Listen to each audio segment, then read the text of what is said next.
is my mic kind of loud, like super loud? Yeah, it's a little bit loud. Is Hold it up. too loud? Okay. How's I'm my looking at the volume? levels. My How levels is it okay? now? Turn yours up You just can a go little up bit, a little E. bit, E. Turn mine up? Yeah. Yeah. You can. Huh. How How is do I do mine? that?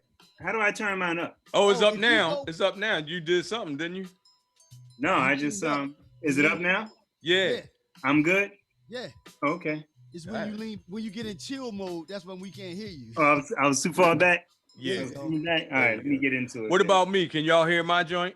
Yeah, you good. Yeah, you I'm good. Okay. Station, you need to be louder, man. Louder? Yeah, you turned it down too much. Yeah, you turned it too much. He wanted to whisper at a nigga. He like, yeah, we ain't doing that. We ain't whispering at each other. Yeah. I put it on a romantic volume. Romantic setting. Yeah. Romantic setting. How was that? Good? Is that good? Yeah, you good. All right, okay. You went from extra loud to whisper. You ain't got no shit in the middle. Right. Come on, man. Now I'm back to scream. Yeah. Yo, did y'all watch the DMX Snoop versus John? No, I ain't seen it. I watched some of it, yeah. That joint was nice, man. Oh, yeah, it was a good time. It was actually that joint was real nice. I didn't think it was going to be that good.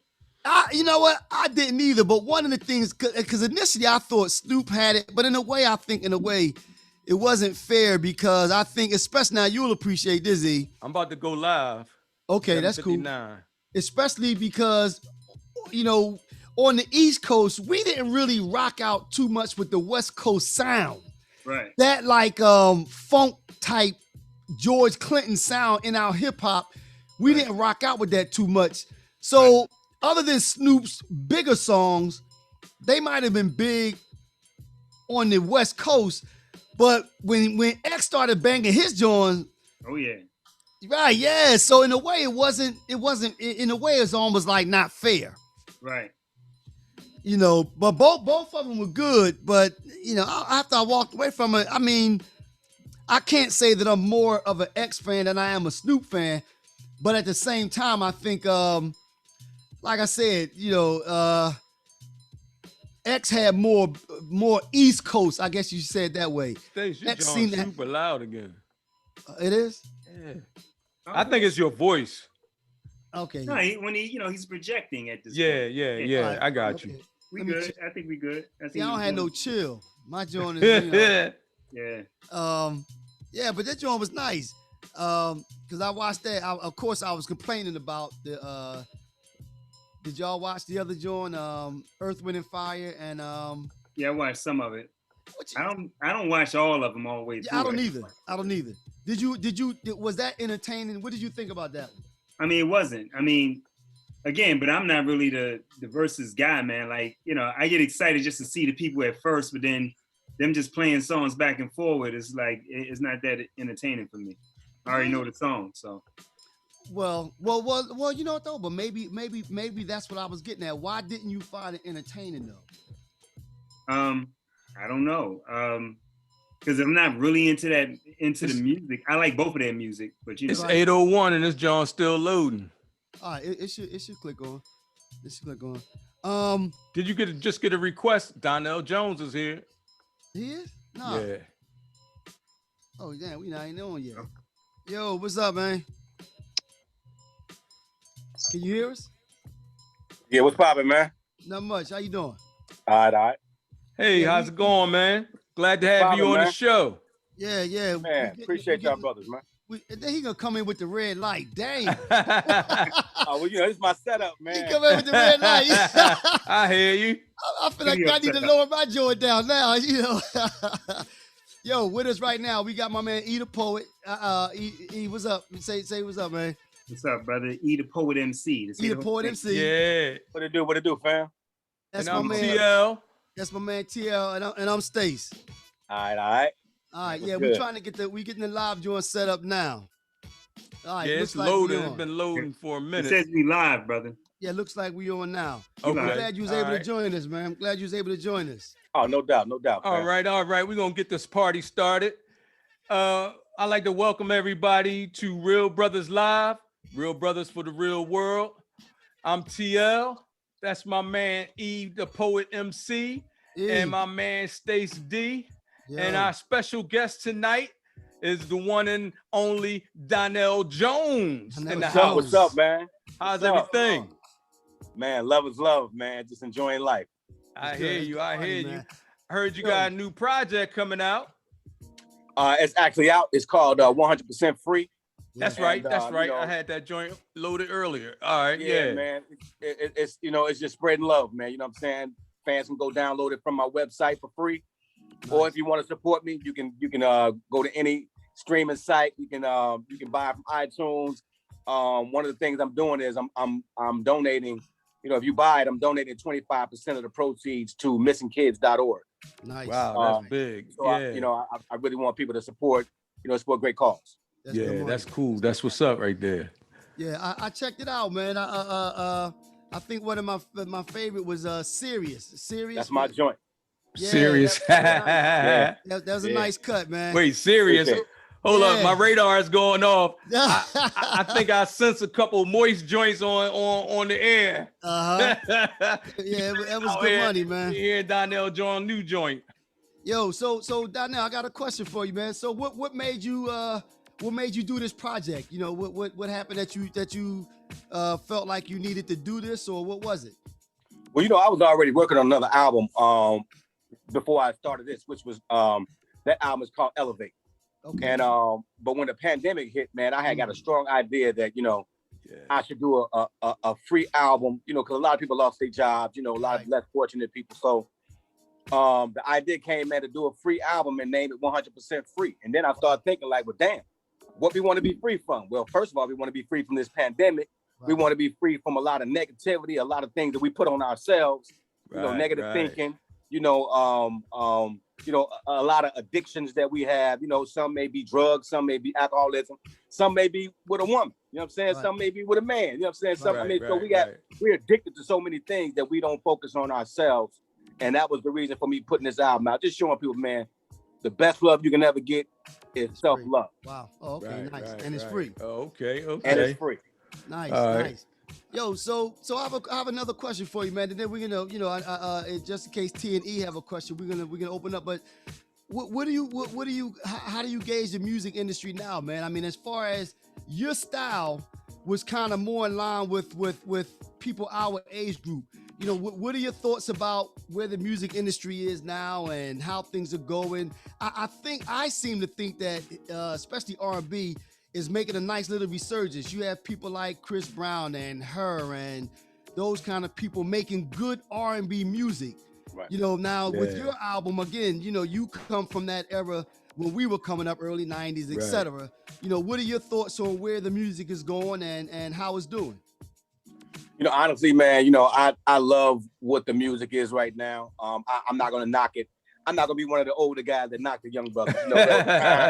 There was a time that when I first came out, the older generation didn't like what we was doing.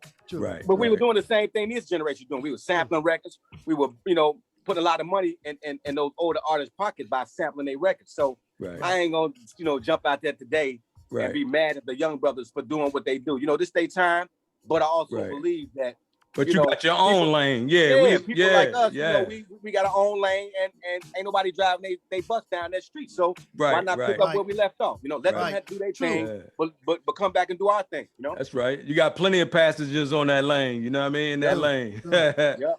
Yeah. Did you have a question, E? I did. I do have a question, brother. Well, first of all, I want to thank you. You know what I'm saying, for like the lyrics of your songs. Like, I'm looking forward to listening to this new project. But you kind of turned the corner in what a lot of people were doing in R&B with like the level of content in the lyrics back in the day. Like, you really talk about some real man emotions. Right. While keeping it smooth at the same time, you know what I mean? But the thing is, like, that Where I Wanna Be joint, like, because that song gave me the confidence to go ahead and pull the plug on a marriage. Wow. So if my ex-wife is listening, You ain't gonna be a Donell Jones Wow. fan. You the one got all the ladies looking at me like I'm crazy, yo. Look, But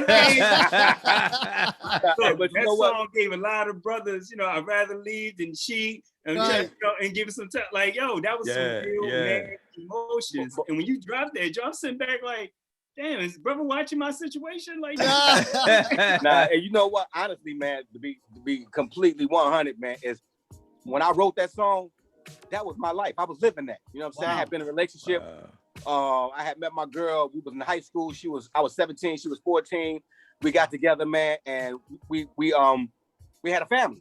You know what I'm saying? But then things started to change. You know what I'm saying? Things started to change. She cheated on me, and then she cheated on me while I was trying to get my deal. And then when I became Donell Jones, all these women from all walks of life started hollering at me. So I'm like, man.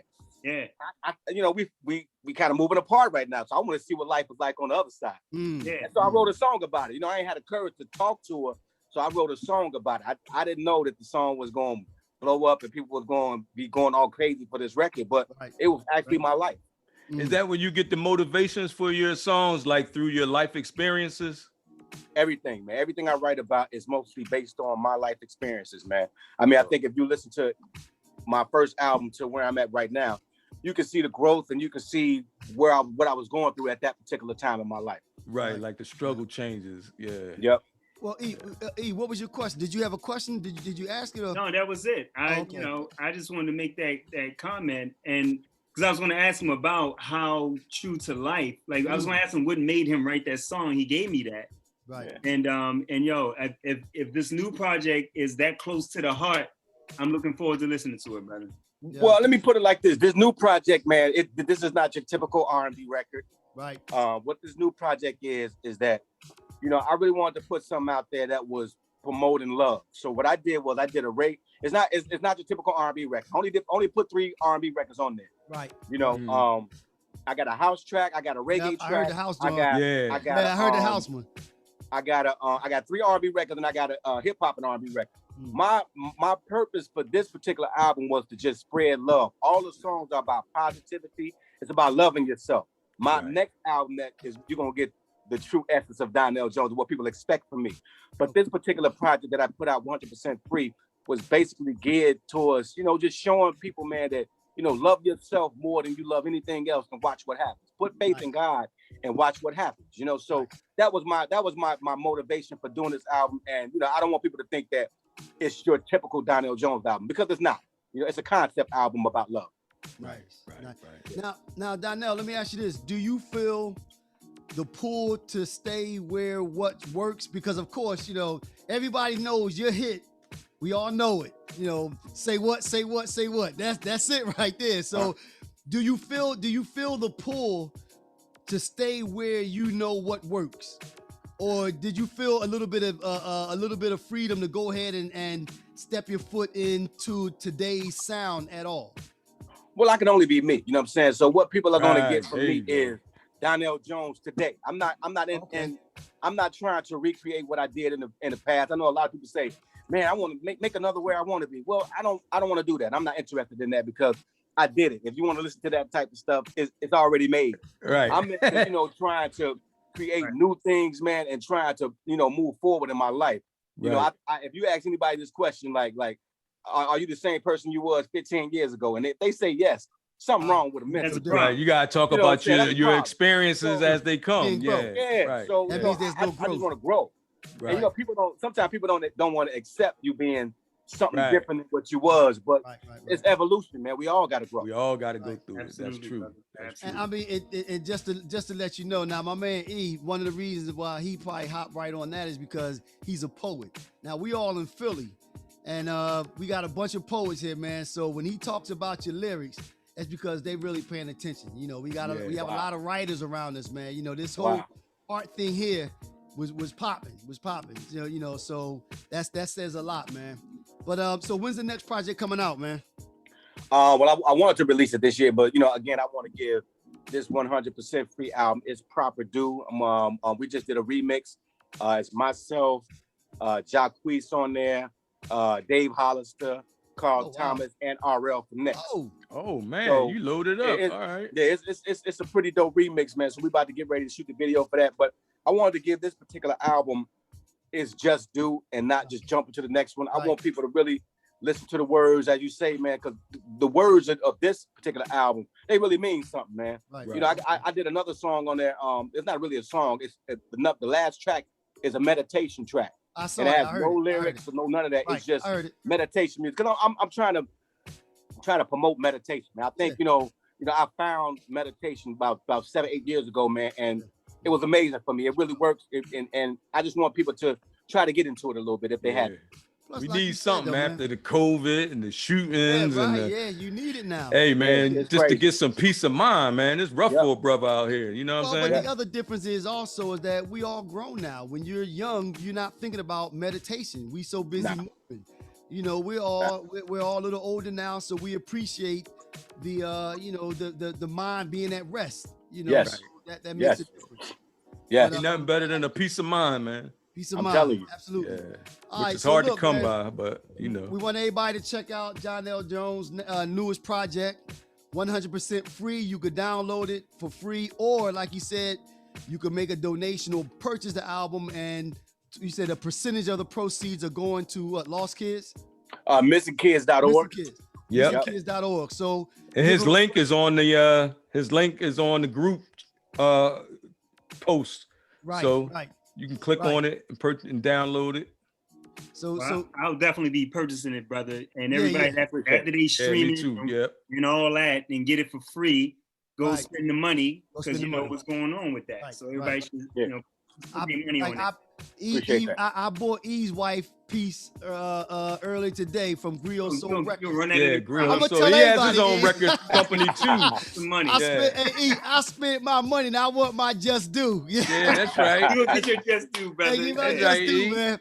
But yo, go purchase the piece. Hey, Donell, man, listen, we glad you came. Don't make this your last, man. Hopefully we'll no. get you again.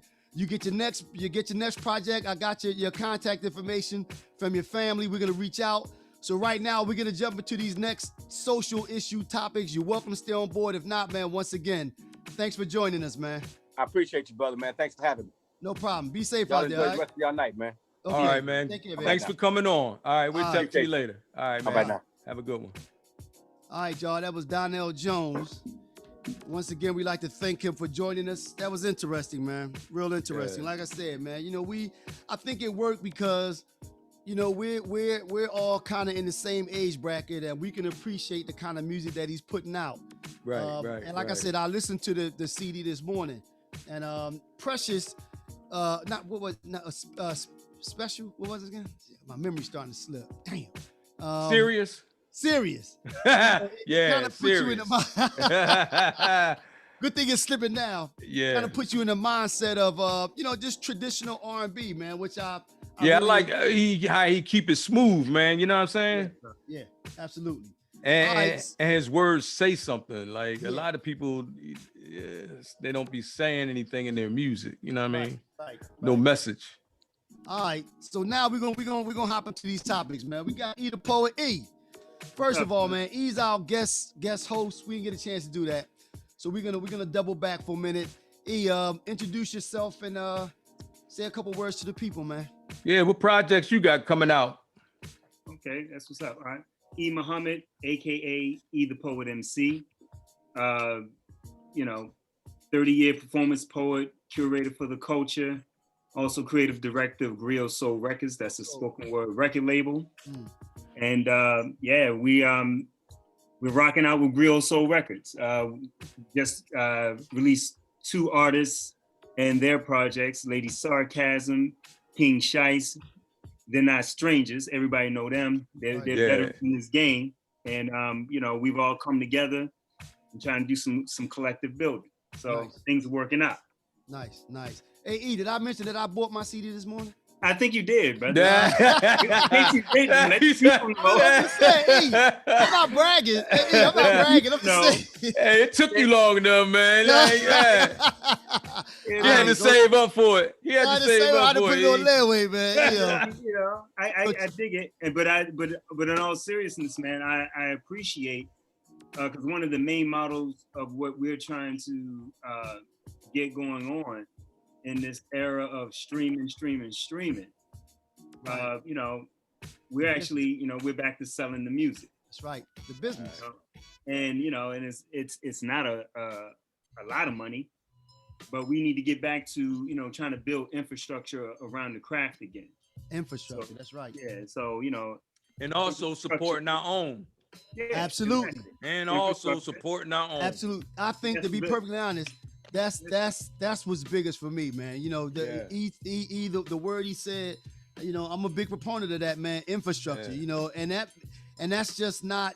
I'm not talking about anything crazy. You're just talking about ownership and having people that are involved with all different aspects of life that you can go to, you know, support your own, man. And E stuff sound better than a whole bunch of that junk they be playing now. Like, you know what I mean?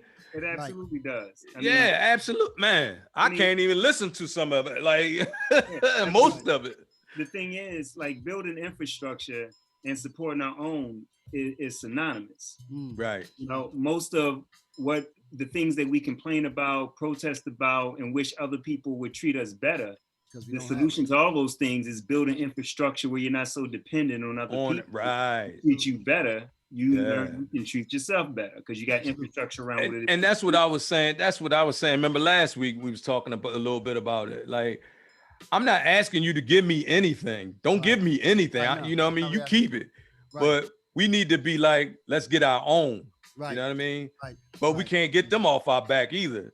So now that's true too. Right. You know what I mean? I think that's not helping. That's not helping. We you know, and I think what you said was key though. Like a lot of times, we're not asking for any favors. We're just saying, leave us alone and let us be. Just let us be. We'll get us like, home. You know, well, that's not going to happen. I mean, in the sense that, you know, a law of physics is that a rising force breaks down a falling descending force. Mm-hmm. You know what I mean? So the thing is, we're looking at the last days of white supremacy and its ability to rule darker people. Absolutely. That's right. Oh, change is coming. I promise you. Yeah, change is coming. But the thing is, like, change is already here. It's already happening. Right. And the thing that a lot of us don't really put into our mind, like, we like to throw around that term minority all the time, and we keep applying it to ourselves. But melanated people outnumber non-melanated people 11-1 on the planet. So they're a minority trying to maintain control over the masses of the people. Right. And as long as we function from an aspect of like, why don't they treat us better? Because it's not in their interest to treat us any better. Right. So the only thing that forces that is how, you know, power concedes nothing without a demand. That's right. So it's more than just a verbal demand. It's your actions got to demand a different relationship. And I think also, Eve, in that vein, we have to relearn how to depend on ourselves. I think, you know, we can get all the freedom we want, but if we're not working together, we're still not going anywhere. You know, we still have to get back to where we were before as far as working together. You know, we still have to move. And I don't mean it's not going to be everyone, but we have to have enough critical mass, you know, giving ourselves the opportunity to build, you know, through support and everything else. So because if not, you know, a million individuals is not going to be strong as maybe one to the millionth power. You know what I mean? But maybe we'd be able to do that. You know, it would be easier for us to come together if we didn't have to, you know, fight ourselves, fight, you know, the government, fight the law. You know what I mean? It's hard out here for a black man. You know what I'm saying? I mean, it's harder when you don't. It's like being in a fight. You know, it's like it's harder for you to function in a fight when you don't know that you're in one. Right. Right. And so if you're still bewildered, like, yo, why is he hitting me? Why am I hit?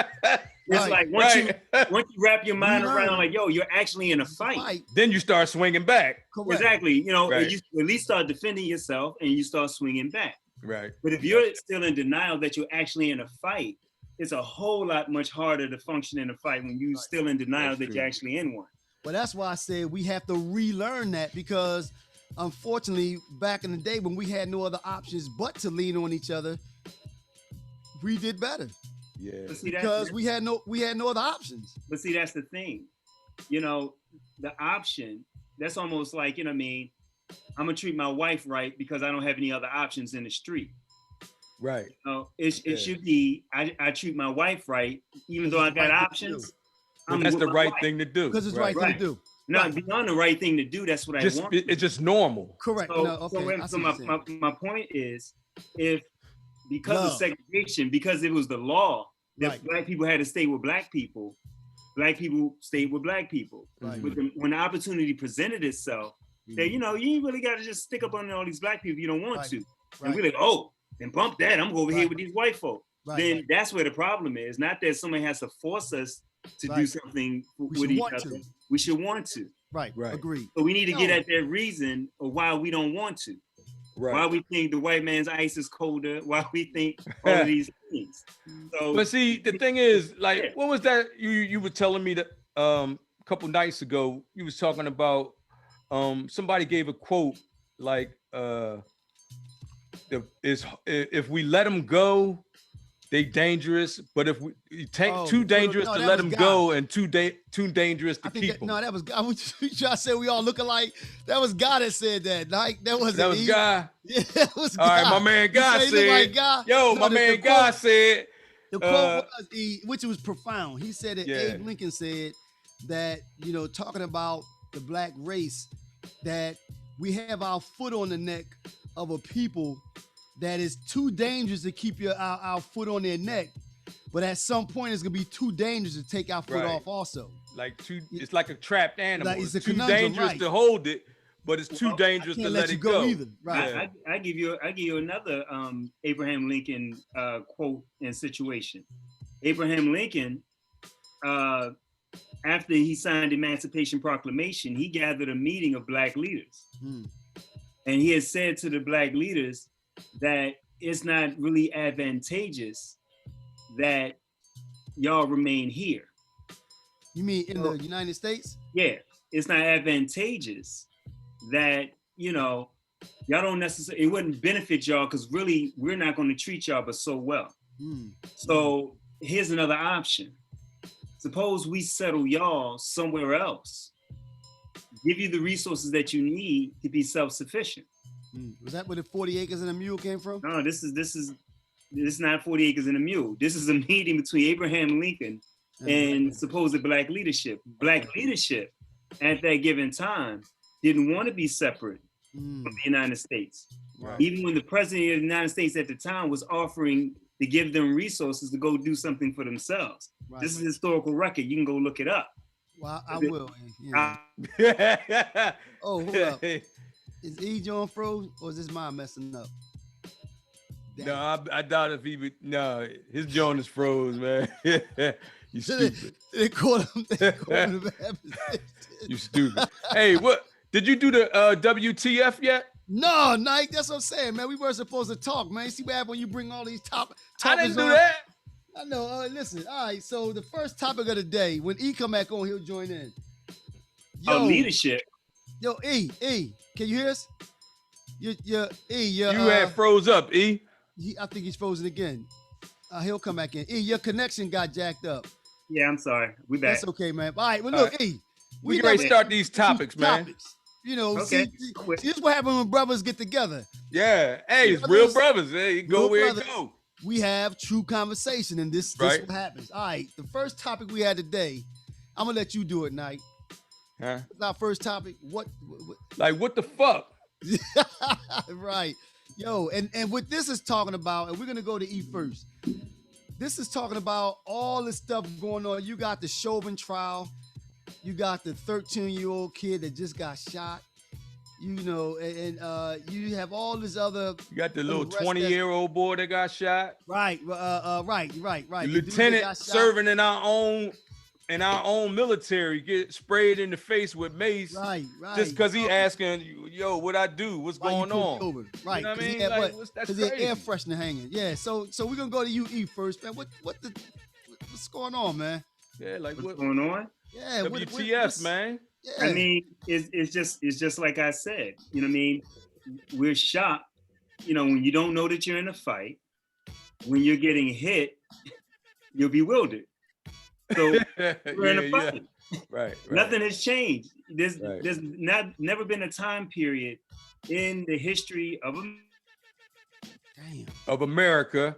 Right. I get what he's saying. There's never been a time period in the history of America that black people didn't have somebody else calling the shots. I mean, do you hear no, him? Mike? I mean, no, I want to be clear. Wait a minute. I want to be clear. We're talking about I had only did out right? Your audio is going in and out. Yeah. My bad. How are we good? Yeah. Hold up. Let me be my clear. bad, because I might need to move in different connect. Yeah. Hang on. All right. Let me know we still good. Well, all right. Okay. Yeah. Are we good? Yeah, we good. We can hear you. Your I'm picture's sorry. frozen, but that's Good? fine. All right. Go ahead. All right. I should be back now. Am I back? You yeah, are. you back. All right. So just to be clear, what's going on with the way that we're being policed, the way we're being dealt with in this country, there's never been a time period where it hasn't been like this. Right. You can point out a different time period in history where our relationship with the police hasn't been like this. Then maybe we can get back there, but that's never happened. So why in 2021 are we shocked, amazed, and in awe at what's being caught on camera? We know the activity's been happening before it's been on camera, but this is what happens all the time. This has always been the manner in which we get dealt with by the police. So the what the fuck, in my opinion, is like, what the fuck do we expect? Yeah. Nice. Oh, damn. Nice. Yeah. Nice. Way to tear up our Hey, title. E, but like, what about these? What I want to get your opinion on, like these guys that's doing these marches and protesting and looting. What I'm trying to get across to people is that, man, we've been doing doing that since the 50s, man, and nothing has changed. You know what I'm saying? Well, we gotta. I mean, to me, you gotta kind of like, because you said a lot. You said protesting and looting, and you know. That the government or the people that's in power, these billionaires and all that, they don't care nothing about that. You think they care about us marching or protesting? You think they care about us looting? Those people, when they burn these stores down, they got insurance. They're not losing out. They don't care about none of that. That's not going to change anything. The way you hit somebody is the way you get somebody to respond to you, especially like, these corporations, Washington, D.C., all they cared about is the dollar. So you have to hit them in their pockets. You know what I mean? You have to make them be willing to negotiate with you. And you know what I mean? Like, what do they care? Like, nothing's going to change with that. It's the same. It's like, what did they say? If somebody that does the same thing over and over and over and expect a different result, that's insanity, right? Well, see, but like, as we talked about it one time before, though, I do think that there's a place for those things, just to quote, Shice before, man, and I agree with it. Either Shice or Guy. I think it's all of the above. I still think you need that street. You still need that bubbling from at the street level to bring the spotlight. I remember at one time this is the street level now. This is the street level. But like, we reaching more people right now than we would if we were standing out on the corner or if we rented out a hall. We reaching more people right now. This right here is our neighborhood now. But Nike, but what I'm saying is, again, I think you need all of them. You still need to be you still can't prove that. Sometimes it's what they call a show of strength. You still need to be able to show whoever it is, and maybe it's us. Show us that we can all come together and move in one direction. At some point, when you make that call, look, I need everybody to move east to west. You need to be able to show that east to west movement can happen. And this is how you do it. We have to build a platform where everybody is buying in. Like, we have to come together in order for us to change anything. If we don't come together, nothing's going to change. What you gonna say, E? I mean, you know, I have to agree with everything that's being said. Number one, and the answer has always been all of the above. The problem is when we think that any one thing is going to be a silver bullet situation. Right. There's not one course of action that's going to make everything be what it needs to be. You know, right. That's the mistake that we made in the 60s, where everyone thought that their platform, though everyone's platform was well thought out, the opposite end of the platform has always helped the other end of the platform. Right. If it wasn't for the Malcolm X type energy, the civil rights movement energy wouldn't have gotten as far as it got. That's right. But when have we tried to affect the bottom line? All of this has affected the bottom line. That was boycotts. Okay, the thing is, the bottom line is not an event, it's a process. There is no bottom line that, you know, that this automatically is going to do that and this is automatically going to do that. But it gives you a seat at the table. It gives you negotiating. It brings attention to your cause. Right. Now, wait a minute, hold up, bro. Yeah. Okay. I'm sorry. No, but all of it moves everything forward. Right. Everything is like, the thing is, like, we have to, first of all, we have to learn how to count what are victories and what are things that don't get us anywhere. Burning, looting, showing like a human response, like, yo, y'all doing this to us, fuck everything, we're gonna burn this motherfucker down, has its merits, and it gets certain things done. What does it get done, E? Huh? What does it get done? It draws attention to the cause, but then that's it. Listen to this. Every time a young man is killed by the police, there's outrage, right? There's outrage. I mean, everybody's up in arms, everybody's protesting, marching, and looting. Then a couple weeks later, everything died down. Everybody back to the same old norm, right? And that cycle happens over and over and over and over. Can I respond? Like, we have to be able to get off the hamster wheel, man. We on this hamster wheel and we spinning. Why can't we just step off? Why can't we just step off the hamster wheel for a minute, get our shit together, and then the people that's running the hamster wheel, they're gonna be like, damn, they ain't even on the hamster wheel no more.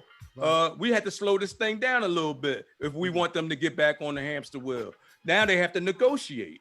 Can I respond? Yeah. Okay. Now, when we're talking about what has actually happened, right? The aspect of us getting to the point where we're burning things down and looting, this is a newer response than we've been doing. This has only happened within the past 5 to 6 years. There was a time period where we would get killed and we would protest because we haven't been like burning shit up since 1968. 60s, right. And then throughout the 80s and the 90s and what have you, with the exception of what happened in LA with the Rodney King verdict, it seemed like Black people were numb to their own oppression. Right. So one thing, because I remember being in Baltimore City when the Rodney King, when the killers of Rodney King were, I mean, not killers, but the beaters of Rodney King were acquitted. LA went up. I'm thinking Baltimore's gonna go up. I'm thinking Philadelphia's gonna go up. I'm thinking other cities, we gonna set some shit up. Nobody did anything. Right. Let me ask you, I'm gonna ask y'all, both of y'all, two. I'm trying to still okay. All right. Because you said, what's the point? What does it accomplish? Right. The first thing, it's like, if I walk up to you and just smack the shit out you, right? Yeah. And you just sit there. The first question everybody asks, like, damn, didn't he feel that? He ain't say nothing. You know what I mean? You didn't even respond like you even got hit. People responding like they just got hit shows a level that we're awake now. Right. Now, when that energy's there, because for a very long time, the younger generation talked about a lot of shit, but they didn't do a lot of things. Right. I remember being a young man in the late 80s with all the police brutality and things that's going on in Baltimore City. We didn't ride, we didn't jump up, we didn't do a goddamn thing. I watched the 90s. Everything happened. Nobody jumped up. But all I want to say is what is a riot, or what is looting accomplishing? I'm telling you now. All right. Okay. Right. The first thing that it accomplished is shows that you are a damn human being. Right. That's the first thing. And then once that human reaction goes on, then you have the groundswell of those who are community organizers. Right. That's right. To start to take that energy, talk to these same people that are willing to jump up and do something. What's the next step? To try to move them. See, we need all the pieces. All of it. The first Political, thing is economic. I'm upset enough that you can come say something to me now. Right. Before I was so numb that something is happening, I didn't care enough. I'm just gonna say that was so you telling me that they care if we burn down a building. I ain't talking about what they care about. I'm talking about that we care. Right, because so how community organized. So that's what I'm trying to get it done. I'll be done in 5 seconds. I'm gonna get it to you. I'm gonna get off it. Okay. First thing that happens, once you know that there's a group of people who are outraged enough, I ain't just talking about people who just want to go opportunities, let me go grab some shit. Right. I'm talking about people who are outraged enough, like, yo, this bullshit gotta stop. Now you focus. Then those type of people, you organize those type of people into some activity that are proactive towards building something that defends Black people against the shit that's going on. Right. Like, for instance, what you saw, you got to be able to count and see all the things that move things forward. What you saw in the George Floyd situation is something that we haven't seen in a while. I mean, not George with Floyd. The cops. No, I'm talking about with the Chauvin case. Right, yeah. You talking about the cops getting on the stand now? Right. No, but what I'm talking about is the people that were around them. The first time in a very long time, you didn't see people engaging the police while they're doing something. Right. This is movement. Right. That's the movement.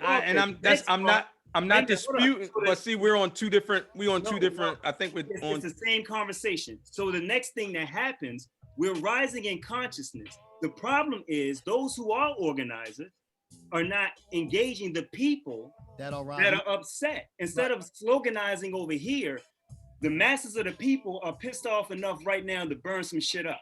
I mean, Nike, you know what? Organizers to get there and get the people active in something. Actually, what E is saying, Nike, if you think about what they did for with the Capitol riot, the people were standing in front of the former President Trump. He went up there, gave a speech. They got riled up. Then he said, "Let's march to the Capitol," and that's what they did. You know what I mean? So, and I agree with E. That's what he's saying. I mean, so the point is to get everybody together. When people are so angry, hold on, let me finish.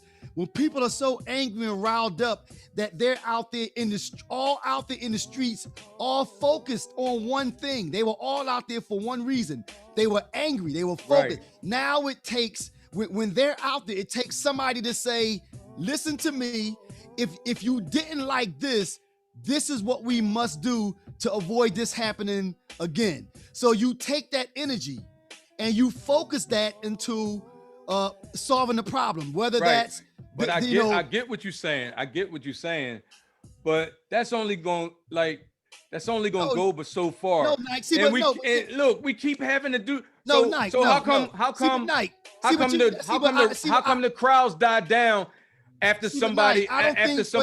You're not letting me finish. Okay, go ahead. How come the crowds and the focus of all this energy dies down once people start forgetting about it? 2 weeks. Let me say this though. The difference is this time though, Nike. And I disagree with you in this instance because I can't say that change is not happening now. I'm talking about political change. I'm talking about, you look at the bills that are being passed right now. They're talking about a bill that will fundamentally change policing. When they're talking about the like in New York, they passed that bill now that got rid of immunity. I forgot the name of it. Right, I know you're talking about. Right. They got that would have never happened. Exactly. It's just that, you know, now they understand that it's economical. It's the three-legged stool. It's economical, it's social, and it's political. But what makes it happen, what makes the change happen long term, is when you start changing laws. Let me ask y'all this. What do y'all consider a change? Like, what do y'all consider change that's good enough or acceptable for Black people? Let me answer that. Okay, go ahead. Go ahead. Like, I'm not gonna be satisfied until we equal. Well, that's the problem. To me, that's the problem. We're focused on the wrong thing. Equality is not what we're trying to get. We want justice and fairness. Exactly. Because but all of that is together. All right. Well, let me answer. If I'm equal, I got equal justice. I got equal housing. I got equal finances. I got equal education. That's what I'm talking about. All right. That's what I'm talking about. Let me answer that. The laws on the books say that you have that. But so, we all know we don't have that. Exactly. So the thing is, the expectation, right, that groups of people who had us enslaved, going through Jim Crow, that they're ever going to have a respectability, social equality thing. I don't give a fuck about that. My thing is this. It's like, I need a position to argue from, right? There are immigrant populations of people here. They don't even speak the language, right? But they have infrastructure with them, with education, right? All the medical needs that they have. But they get that infrastructure. Let me finish the point, brother. They are not, you don't see them asking for equality. Right. What they're doing is because they already get it. No, this is the point. Equality. They already get it. Brother, let me finish. Equality is not something someone can give you. The laws in this land, wait a minute, let me finish it. The laws in this land say that everybody's equal. Right. But that's not a reality. Right. That's what I'm saying. You can't piss on my head and tell me it's raining, and then I'm supposed to, that is rain. Saying we're that is rain. Because we already quote unquote so the point being is that equality is not what you're looking for. You want freedom, justice, and equality in the society infrastructure that ensures that. Right. But what I'm saying is, when I say equality, what I'm saying is being equal to like nobody has more chance at success than anybody else. I get all that. But what I'm saying to you is that the only thing that ensures that is an infrastructure that you build for yourself. Right. So the thing is, we keep waiting on white people's attitudes towards us to change. No, just leave it I don't alone. give a damn about their attitude towards us. Leave alone. I need the ability. I'm not talking about attitude, bro. I'm talking about the government. I'm talking about corporations. I'm talking about the laws are already there. Right. What I'm saying is a law could be on the books. Listen. A law could be on the books that says that you can come to my job site and work any way you want to. Suppose I have a personal bias against brothers with beards. Right. There's no law on the book that you know what I mean, you're gonna have to find out that, wait a minute, this man is not allowing me to go up because I got a beard. You got to be able to prove that. Right. And he didn't want you to prove it. How's it gonna make me let you go up if I just don't like dudes with beards?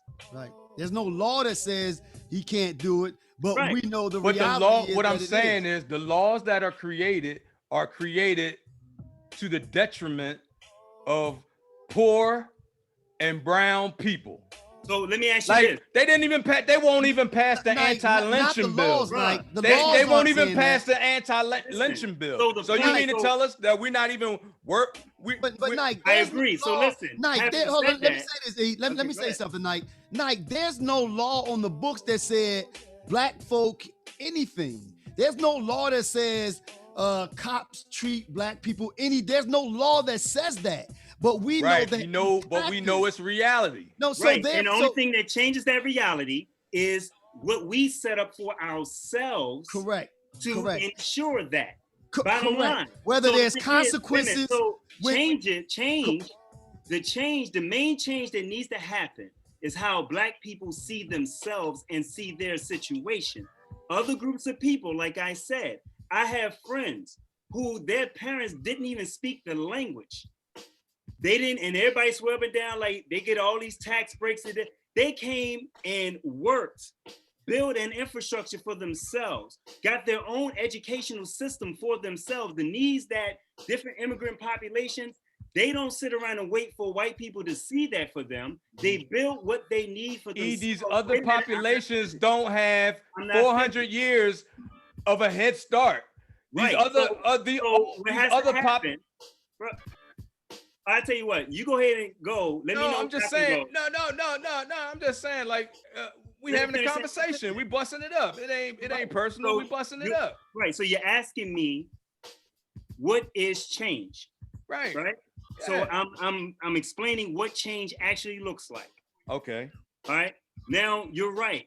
We have a chattel slavery and Jim Crow segregation, this type of history. Mm-hmm. There are groups of people who come here dirt ass poor, mm-hmm. right, with nothing together, right, right. They put themselves, but they know their situation, right, and they know each other. The biggest problem with us is we do things and don't really understand our situation. We don't even understand the need for the things that we are trying to build for ourselves. We're so used to the relationship that everything that happens for us is whatever the government and how white people feel about us. So we put a lot of emphasis on, look at what they're doing to us. Other groups of people will be like, wait a minute, if they smacking the shit out of all of us like this, we need to build come together, something to, number one, defend ourselves against getting the shit knocked out of us. Then it's like, if they don't want to give us jobs, how can we provide jobs for ourselves? How can we do? So change looks like what. When have you seen somebody slap white attitudes towards how they think about us? Attitude towards us change when we force that shit, but we're doing nothing to force that. All right, hey, I got a question for you then. I got a question. Actually, question for you, Knight. What's up? This is moving us on to this next next question. With all this being said, realistically, do you think and feel, not just one or the other, do you think and do you feel that we're heading toward a race riot, a race war? What do you think, Knight? Unfortunately, I think that's the case. And that's like a sad situation. I feel like we sitting on a powder keg, right? But there's ways, like I said, there's ways to get around actually having to go that route. You know what I mean? But when it comes down to it, I've been telling brothers for forever, you know what I mean? Get strapped up. I ain't saying go out here and kill nobody, none of that, but just be able to protect yourself. I'm talking about legal firearm, right. You know what I mean? Not to be carrying around in the street and all that, but to protect your home, protect your family. That's what I mean. I live down here in the South, right? I can tell you for sure, there's just in every strip mall down here is a gun store, right? Yeah. And it's hard to even buy bullets down this joint because. You know what I mean? They buy them by the cases. Right. I'm just telling you, man. But you don't think though there are enough, and we're gonna come to you in a minute, E. You don't think, Nike, that there are enough, and I'll just use the term right thinking. I don't mean political side. You don't think that there are enough positive and progressive white folk out there to prevent something like that happen? Or I mean, I tend to think that you talking about pockets of people that might. Oh yeah, I'm not talking. Look, I'm not talking about every white people. I mean, every white person. Like the majority of white people are just like us. You know what I'm saying? So you don't. So then, if that's the case, we're not talking about a race war. We're not talking about a case where it's everybody against everybody on the other side, like the Eagles versus the Giants. You know, where everybody on the Eagles are fighting against everybody on the Giants. But see, it'll be like. So what our country is turning into is what they have in Afghanistan and Iraq and all that. So these we got terrorism right here on our own soil, right? So these groups that you're talking about, once they build up and click together and all that, these dudes don't be talking about talking. They killing people in the street now. Right. You know what I mean? Did you hear about the transgender people that got all shot up? No. I mean, they killing people right now. You know what I'm saying? But I'm not saying it's all white people, but the factions that are doing it is going to cause a big problem because you're not going to know who is who. You know what I'm saying? You're not going to know who's the nice white guy or who's the one that's going to blow your head off. Right. You know what I'm saying? Right. What do you think? What are your thoughts, eh? Are we heading towards a race war, man? We've been in a race war for 400 years. Whoa. Damn, that's deep. Yeah. Well, you know what? Okay, let me think then. Okay, I understand what you're saying. E. Go ahead. When have we not been in a race war? Well, you know, maybe the question then is not just. I'm talking about a hot race war where it's straight black versus white. Period. You talking about like the Civil War, blues and grays? Well, I put it to you like this. Is that what you're saying, E? Is that what you think? Well, okay, well then it's a one-sided war. What do you mean? Because it's already been white against black. Well, we haven't really gotten to that aspect of defending ourselves or fighting back. Well, but E, but to put it in those terms though, I don't think that we're in a position where every like Nike said, every white person is looking at me saying he's the enemy. I don't think we're there. Is that what you're saying? Either.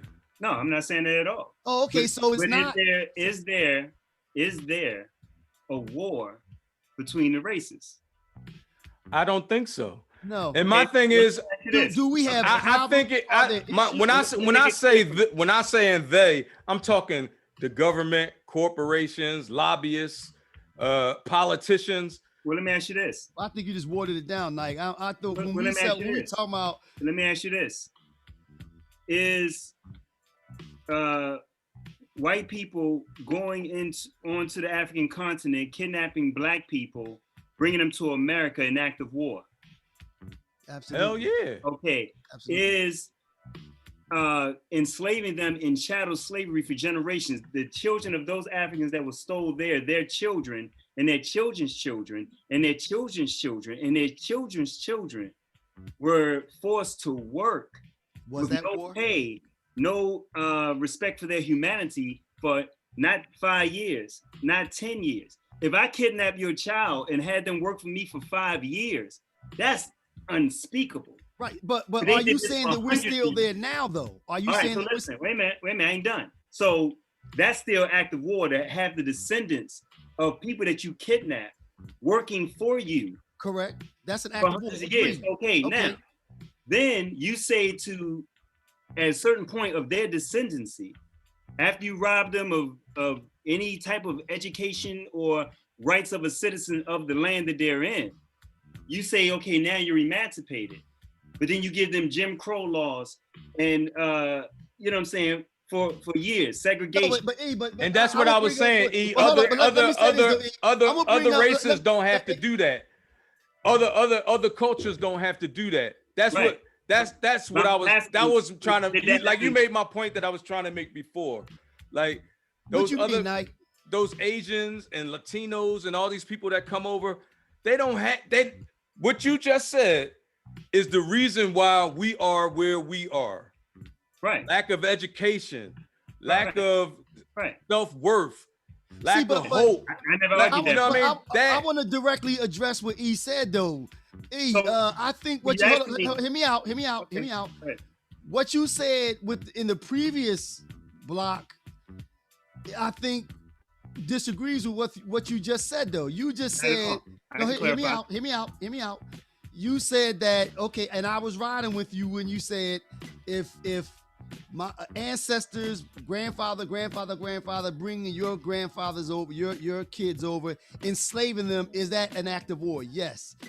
is, me being forced to work for you for free with no benefits or no rights at all. Is that an act of war? Yes. But then you went to Jim Crow. Jim Crow was, as you just said in the previous block, though, the laws on the book say that we are equal. That's the Jim Crow. It did not. No, but listen, wait a minute. But you said earlier, though, that the laws on the book, there aren't. The laws now say that we're equal. Correct. So therefore, if the laws on the book, the difference was back then, the laws, we had no protection under the law we at still all. Don't.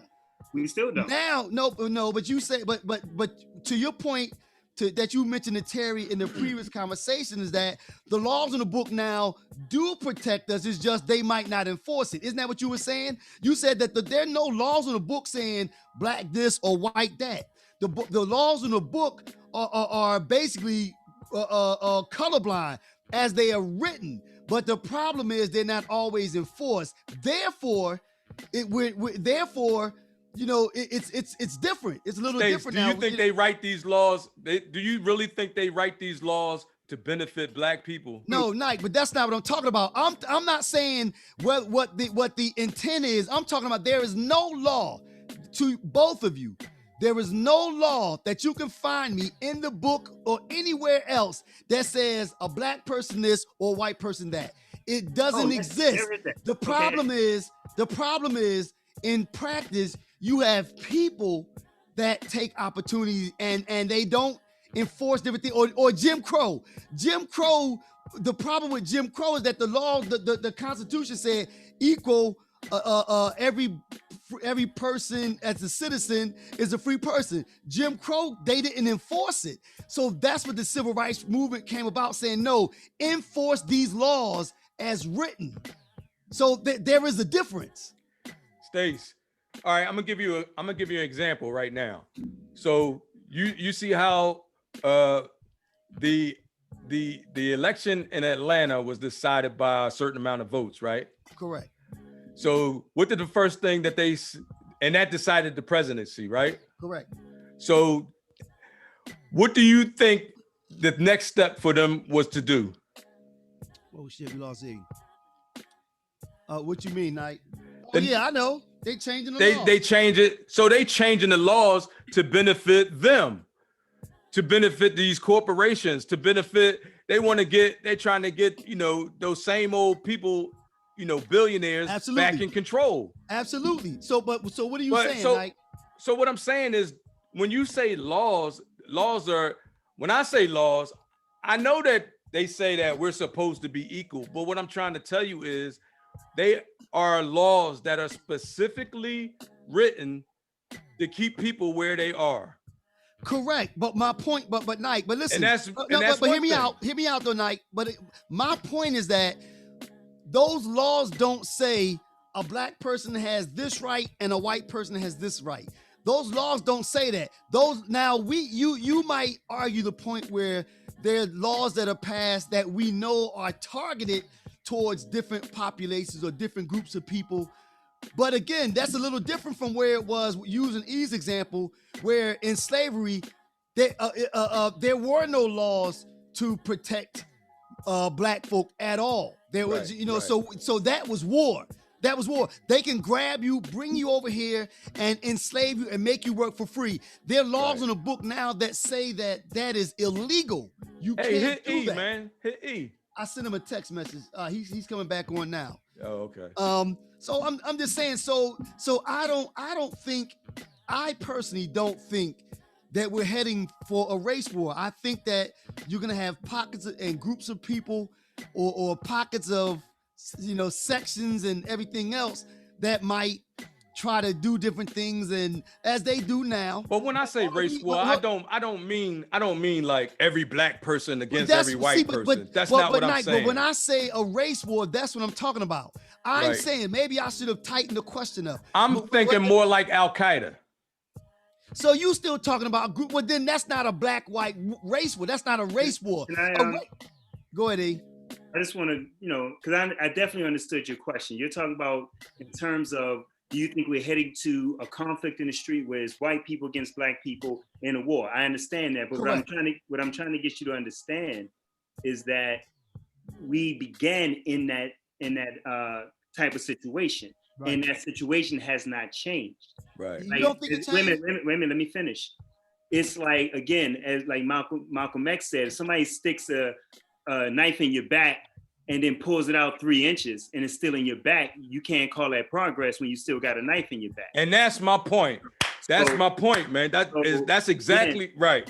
So the thing is, it's like for instance, when we were in chattel slavery, somebody that may have been taken out of the field and allowed to put on some rags and live in the attic, you know what I mean? They may have thought, we making progress. At least I ain't out in that hot ass sun. Right. Because they're looking at it from the perspective of where they are. But in the grand scheme of things, the fact that they don't have control over their body, they're still slaves. Let me ask you this. Exactly. So let me just finish the point, and then I got a question for you. So the point being is us understanding that we have been in a battle since we've been here, and as Anthony pointed out, the laws are a trick bag, because the more that we press in a certain situation, they'll change a law here, but then find a way to freak it. Right. That's what I was just saying when you had just got disconnected. Right. So the police department, for instance, like you just said, they've been operating with a certain impunity,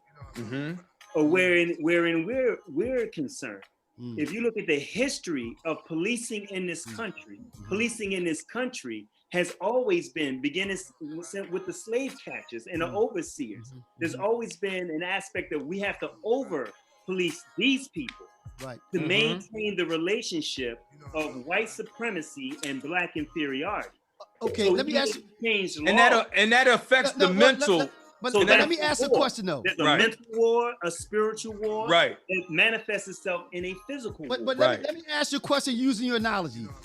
And it's a good one. You said it's not progress if someone puts a knife in your back. If there's a law that says it's okay to put a knife in E's back, so that somebody put a knife in his back and they pull it out 3 inches, you said that's not progress, right? That was you. Now, if there's a law that says that's okay, but then there's a law that says if you do that again, if you put another knife in E's leg, period, you're going to jail and there are going to be consequences for that. Is that progress? No, because you still got 3 inches of knife in your back. No. You didn't answer my question. My question is. The answer is no, and let me tell you why. Because first of all, we never look at the overview.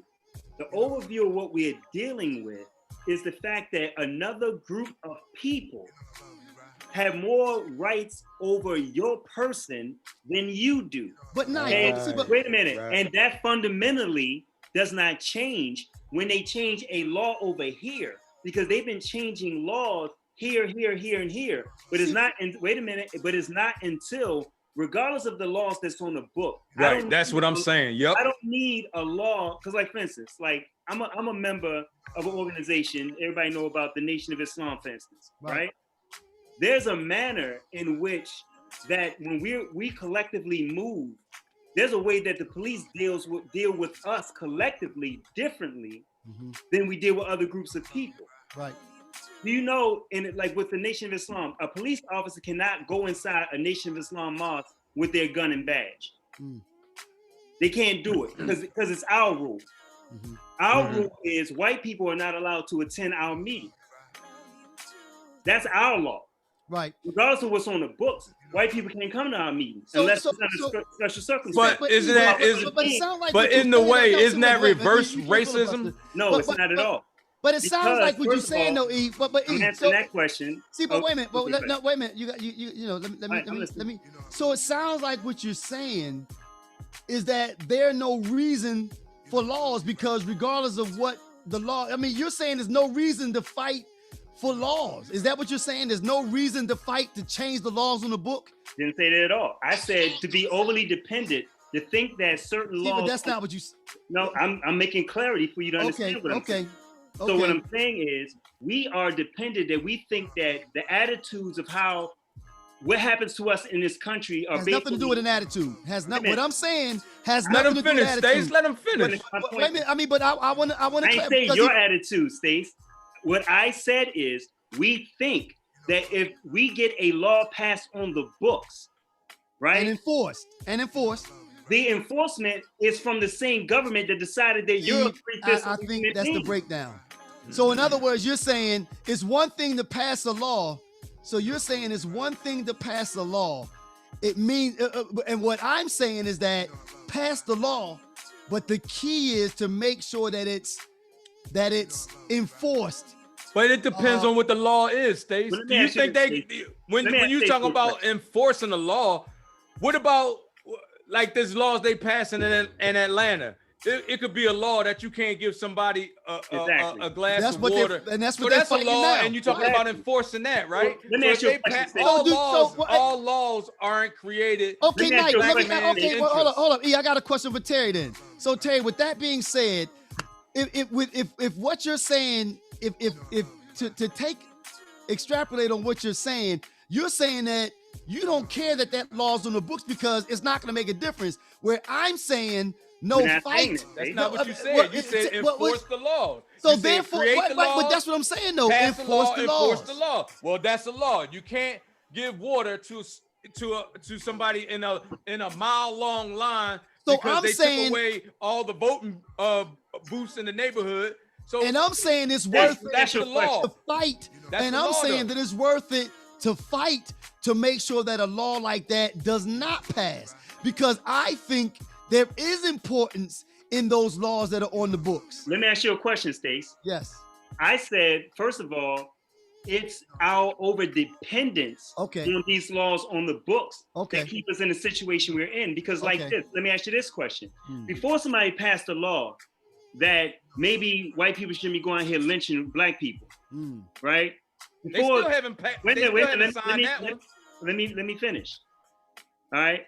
Before a law is on the book that we should be treated like human beings, you don't think that the people knew that we should be treated like human beings?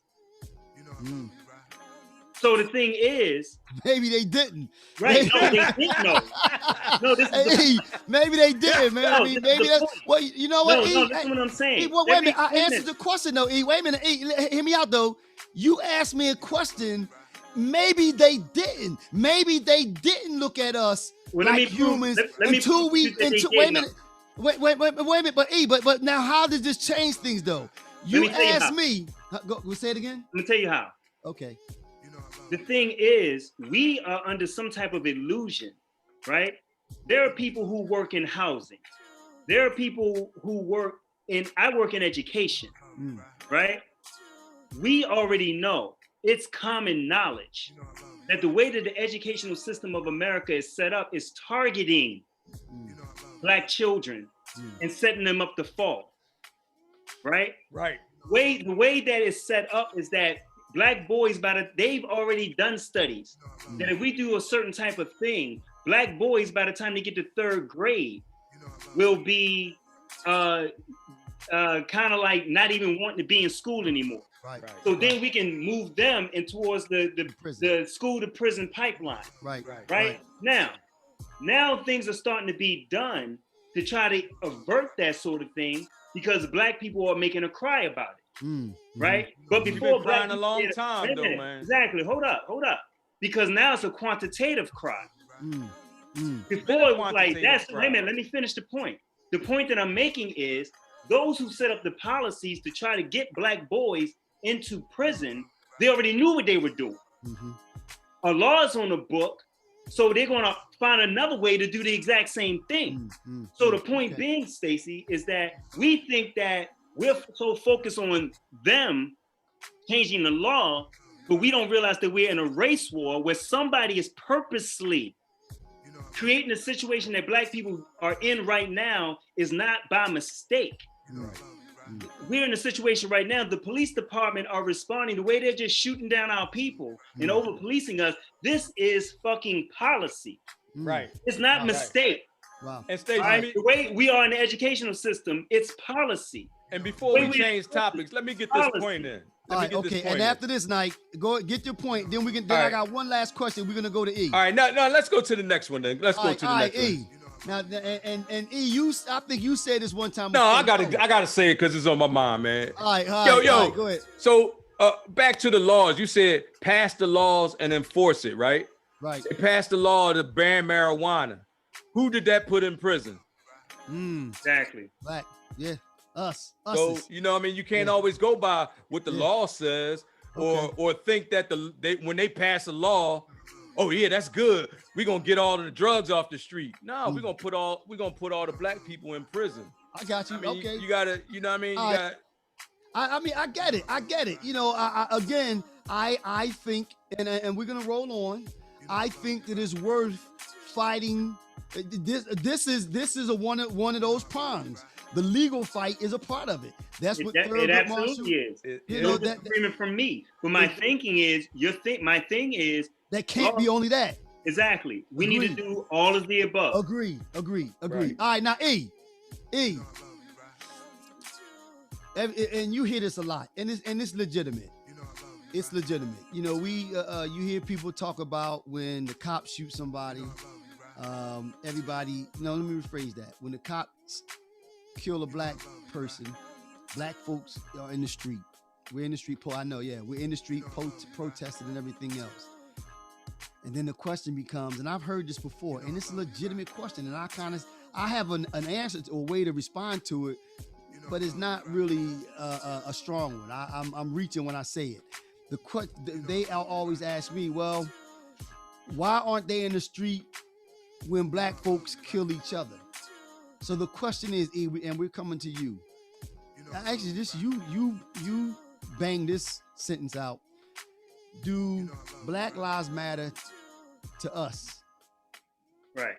That's the question. Do Black Lives matter to us? Right. The short answer to that is, of course, Black Lives matter to us.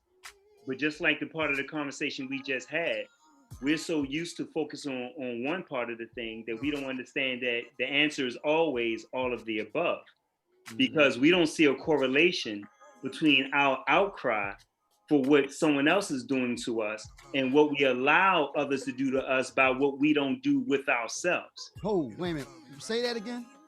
That sounds like a poem, man. That one got past me. I might be too high for that one. I knew it was about that. Hey, I've been drinking, man. I'm drinking my absolute orange juice, man. You to catch up. I think I drifted off, man. You don't got smart on that. Slow it down, my bad. Slow it down. Run that back, man. Yeah. Rewind. All right. I said, we're focused on, what other people do to us. Right. But we don't understand that what allows people to do the things to us is what we haven't done for ourselves in the first place, which is, it's like the respect we want others to have for us. If we don't also have that same respect for ourselves, it makes us more vulnerable. It makes us, I want to be clear on this, because nothing justifies what they're doing to us. Right? But it makes it that much easier for them to do it when they know there's not going to be much of an outcry. It's almost like there could be like this dude that you want to smack in high school, but if you smack this dude, he got 4 other brothers. Right. They're going to come together like a solid wall. Correct. So though you may want to get at this dude, you're going to have to contend with these other brothers. But if there's a broken family, you slow walk that thing. Right. But if he out there and his brothers don't give a fuck about him, then it makes it that much easier. I smack him and his brothers ain't gonna do nothing. Right. Likewise with us, we've been so desensitized with the manner in which we deal with one another that it's like what we need to build the offensive. We're always on defense. We're always reactionary. So the thing is, it shocks us because we know exactly what we're looking at when white people or the police attack us, because we have an expectation that ain't supposed to happen. Correct. Right. But then we've grown to have so much of an expectation that, somebody else got killed around the way. Oh, damn, what happened? Because that's an internal thing.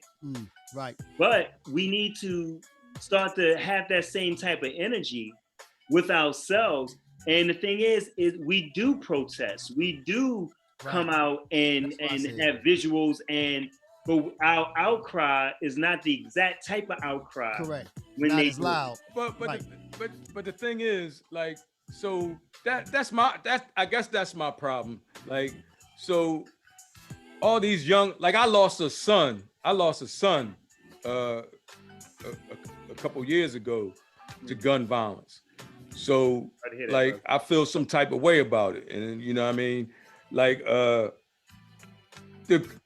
there's an outcry when a cop kills one of our black kids. Right. But they ain't you know, every day, especially in Philly, nobody ain't saying nothing about Joe down the street getting the body. You know, do you know these young kids in Philly, man, is like they call it catching a rep.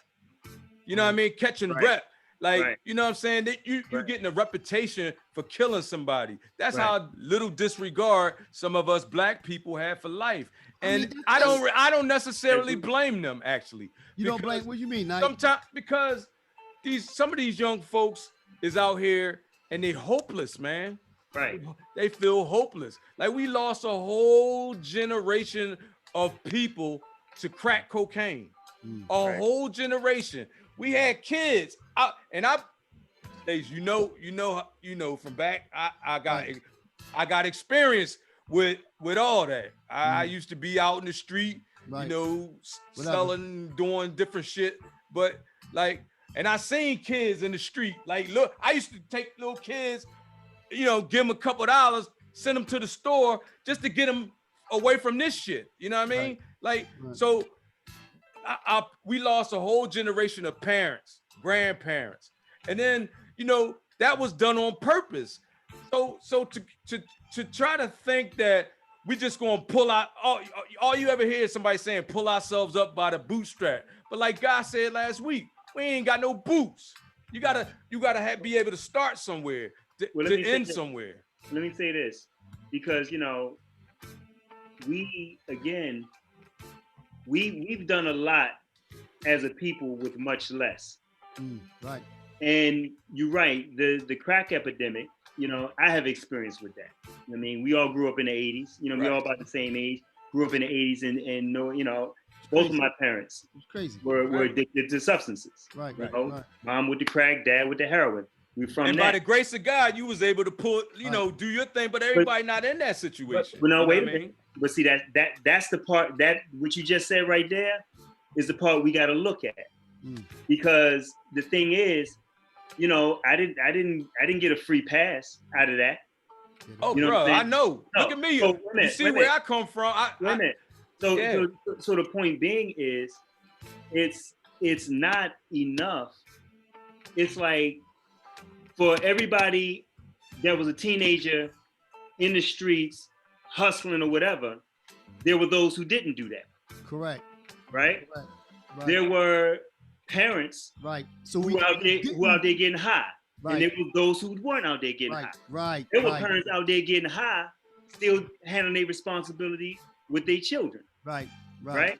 There's so and what I point out, because again, I'm in education, right? I know what quote unquote what we talk about in terms of what's poor and what's not poor. I work at a charter school in North Philly. These supposed to be the poor kids. But you know, I was talking to a young man the other day. He has on a $450 hoodie. Wow. Right? Yo, you should and I'm like, wow. That's another problem. That's another problem. Yeah. He said it was $450. I said, ain't no way that damn hoodie's $450. We looked it up online. But bro, that's another. We're gonna have that topic too. No, this is the same topic. Go ahead. The point being is, here's a young man, $450 hoodie, all the new sneakers, right? He plays all the games. He got the games. He got the iPhone. He got all these things, the right? whole kit, yeah. Things. All right. Now his grades.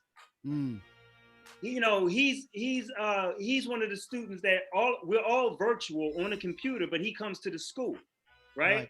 So I'm in the school working with him. So he has to come to the school. Like sometimes he don't want to do no work. He don't want to this, that, and the other, blah, blah, blah, blah, right? The thing is, his mother still buys him things. His mother still allows him to have all the fringe benefits. They poor, but he got all the fly shit. So, but what is that though? I'm buying a telling you $450 hoodie. I'm telling you what it is. What it is we've degenerated into perverse incentives, right? In the sense that we reward bad behavior with our children and with ourselves. Right. We don't hold nobody accountable for the things that they do. And like you said, when our young people, it's like if these killers that are in our hood, they live somewhere. Right. People know who they are. Absolutely. Somebody's feeding them every night and someone allowed them to sleep in the bed. Absolutely. Right. Right. But we don't snitch. Right. So my thing is, I understand not cooperating with the police, but who are you cooperating with? Yeah, see, but you know what though? Now I think therein lies what makes the whole challenge though, because I think that last sentence, you know, I do understand not cooperating. You know, we talked about this last week, Nike, with God. Yeah. I do understand. We don't trust the police. Let me say this. That's fine. I understand. Hold on, hear me out. I understand the challenge of not cooperating, but at the same time, when does it end? Because if we can't fix and I don't want to say can't, because I think if the whole neighborhood were to come together and actually to reiterate the question of this segment, do we care about Black Lives Matter? If the whole neighborhood were to come together and stand in front of that person's doorstep and say we're not standing for it anymore, it will no longer happen. But short of that, if we're not going to do that, there has to be somewhere to go. So, but we back to all of the above. All of the above says that if we're not going to cooperate with the police department, then that forces us to self-police if we want to have some type of order. But in order for us to self-police, we have to agree on a code of conduct. Correct. In our worst type of situations in the hood, there used to be codes of conduct. Absolutely. I know when I was on the corner, certain things you didn't do, or involved even in the street thing, we had code of conduct. Right. We don't do this, we don't do that. Right. You know what I mean? Older dudes could tell us like, yo, young boys, y'all get up off this corner, y'all go over there. Yeah. You know, grown men over here. Right. You know what I mean? So the thing is, everybody is acquiescing and not holding up their role. Like you said, I don't put all the blame on the young people. My thing I don't either. This is the worst generation of adults. Right. Yeah. And it's going to be the dumbest generation. Right. I mean, I'm sorry if I offended anybody. You know what I mean? My thing is this. Yeah, but I'm saying. Like I said, just be clear, make sure you understood what I just said. I said, this is the worst generation of adults. Right. I had more faith in the children because the children are going to figure it out. Because I knew some very dumb homies growing up. But when life started, shut up, Steve. Shut up, Steve. Some of my best buddies. Hey, some of my best buddies were dumb. Shut up, man. What's up, buddy? And hold up, and I'm not that bright. I'm a high school dropout. You know what I'm saying? Right. But when life started catching up, and my thing is, when life started catching up on your ass, you start to figure certain things out. Right. If a life is allowed to happen to you, I'm a big proponent. Like I tell parents all the time, I say, you got to let your son, you got to let life happen to him. Right. We're doing too much coddling and holding up life from happening to some of these bad decisions that some of our young people are making. But see, the kids these days ain't taking advantage of education either. Why should they? I mean? They don't have so check to. this out. Check this out. The thing, they're going to be in for a rude awakening when mom's not around no more. Exactly. And now I'm a 18, 19-year-old person, and I got to live in the real world. And can't make the real world don't give a shit if you, you know what I mean? The real world don't give a shit about you. I think just to close this thing down though, I think what E said was profound. I mean, you know, and it goes back to one of the earlier things he said. It's about accountability. Guy, that was one of the things Guy yelled last week. He's like, yo, we have to look in the mirror and say that we dropped the ball with raising some of these kids, you know, with the raising with a lot of these kids. We got to reach out to these young people, man. It starts at so home. They stop killing each other. Right. You know what I mean? But listen, fellas, don't go any further. Hey, yo, man. We closing this thing down. We went way over, man. We went way over. This was that thing, man. And this is what we do. This is what we do right here. We talk long, we yell at each other, but you know what? It's all in love, man.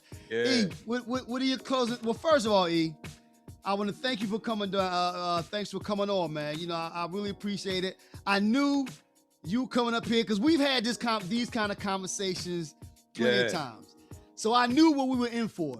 You know, I knew we were in for. You always, and oddly enough, though, now. And yeah, E, when we get a spirited conversation going, you know what I mean?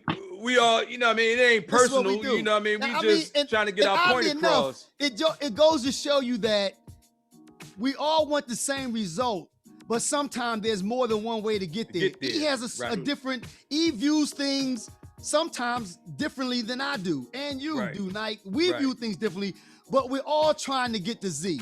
Right. We're all trying to get to Z, but we just some trying to get to it quicker than others, but yeah, we trying to get sometimes I think y'all take the long route. That's right. I think y'all take the long route, you know.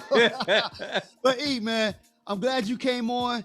You know, we're gonna continue to support you, Griot Soul Records. You know, we want everybody to check them out. E's producing good product over there. One of the things that I know about him is all about quality. Yeah. You know, we talked last Thursday, and that's what, you know, he says things, and I pay attention, man. You know, he said that you know, it's about putting out a quality product. It might take a little while, but that's what it's all about. So I'm glad you came on, man, and this is exactly what I expected from you. What are your closing thoughts, man? You know, closing thought, man, is, you know, we all got to come from different schools of thought. I always encourage people to pursue the schools of thought that teaches us how to build infrastructure for ourselves. Absolutely. Mm-hmm. I mean, we need a code of conduct amongst ourselves. We got to start loving one another based on that code of conduct. We're the original people on the planet. We should start acting like it. Nice. You know what we need, man? We need a place where we can all congregate that's not based on anything except us trying to get to the same place. You know what I mean?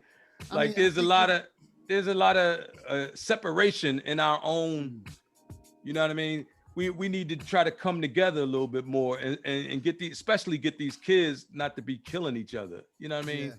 But we got to give them hope. We got to give them some hope. Like, they don't care about life because they don't have no hope. Right. What'd you say, E? Get some of these youngers on your show.